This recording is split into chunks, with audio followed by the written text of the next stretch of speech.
মই actually চেনেলবাদ high school এজন teacher হয়। চ' কালি ৰাতি প্ৰিন্সিপাল ছাৰে মোক কৰা মতে আৰু যে আমাৰ এই গাঁৱৰে ঢালিগাঁৱৰ সেই যিটো ঘৰ গ'লোঁ তাৰে মানে দুটা টুইন্স ব্ৰাদাৰ হোষ্টেলত থাকে। দেউতা চাকৰি ক্ষেত্ৰত দিল্লীত থাকে আৰু মাকৰ মানে অসুখ হোৱাৰ কাৰণে চাপৰত মামা ঘৰত থাকে নেকি যেনক মানে তাৰে এটা ল'ৰা জিতু চৌধুৰী নাম, সি মানে স্কুল ছুটিৰ সময়ত বাকী ল'ৰা ছোৱালীৰ লগত মানে ওলাই যায়, মানে ইনফৰ্ম নকৰাকৈ।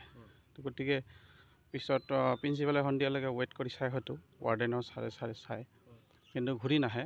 তাৰপিছত প্ৰিন্সিপাল ছাৰ ৰাতি যিহেতু মই এই গাঁৱৰে ক্ষেত্ৰে প্ৰিন্সিপাল ছাৰে ফোন কৰিলে 8টামান বজাত। তেতিয়া আমি ৱাৰ্ডেন ছাৰৰ লগত আৰু এজন মানুহ লৈ অলপ বিচাৰি ওলালোঁ। তাৰ বিচাৰোঁতে প্ৰথমে আমি সেই নিপুল চৌধুৰী ল'ৰাজন তাৰ ঘৰৰ মানে বেগটো পালোঁ। তাই কোৱা মতে অলপ টাইমৰ কাৰণে আহিছিলে, বেগটো থৈ গুচি গ'ল। এতিয়া আমি জোতা পাতো দেখিছোঁ তাত।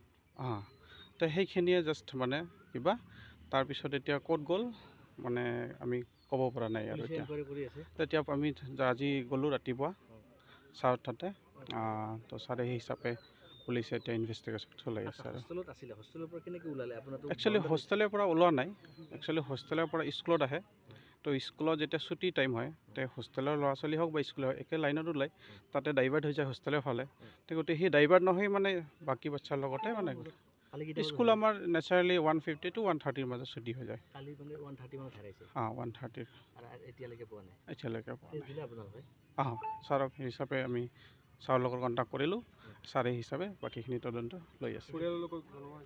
পৰিয়ালৰ লগত মইতো পাৰ্চনেলি জনা নাই, ৱাৰ্ডেন ছাৰে বা প্ৰিন্সিপাল ছাৰে জনাইছিলে কোৱা মতে এতিয়ালৈ আহি পোৱা। মই একচুৱেলি চেনেলবাদ হাইস্কুল এজন টিচাৰ হয়।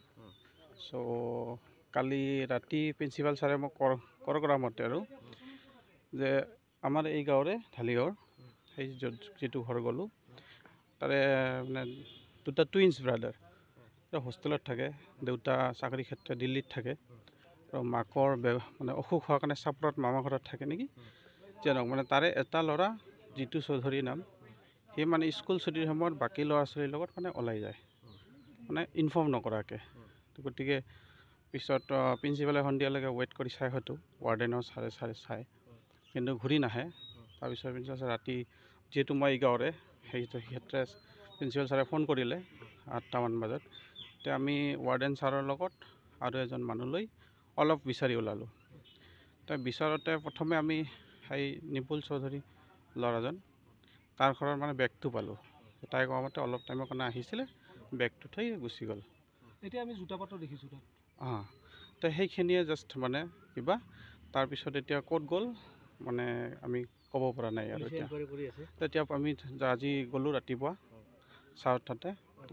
তো ছাৰে সেই হিচাপে পুলিচে এতিয়া ইনভেষ্টিগেশ্যন চলাই আছে। আৰু একচুৱেলি হোষ্টেলৰ পৰা ওলোৱা নাই, একচুৱেলি হোষ্টেলৰ পৰা স্কুলত আহে। তো স্কুলত যেতিয়া ছুটি টাইম হয় তে হোষ্টেলৰ ল'ৰা ছোৱালী হওক বা স্কুল হওক একে লাইনত ওলায়, তাতে ডাইভাৰ্ট হৈ যায় হোষ্টেলৰ ফালে। গতিকে সেই ডাইভাৰ্ট নহয় মানে বাকী বাচ্চাৰ লগতে মানে স্কুল আমাৰ নেচাৰেলি 150 to 130 মাজত ছুটি হৈ যায়। 130 এতিয়ালৈকে পোৱা নাই। ছাৰক সেই হিচাপে আমি ছাৰৰ লগত কণ্টেক্ট কৰিলোঁ, ছাৰে হিচাপে বাকীখিনি তদন্ত লৈ আছে। পৰিয়ালৰ লগত মইতো পাৰ্চনেলি জনা নাই, ৱাৰ্ডেন ছাৰে বা প্ৰিন্সিপাল ছাৰে জনাইছিলে কোৱা মতে এতিয়ালৈ আহি পোৱা।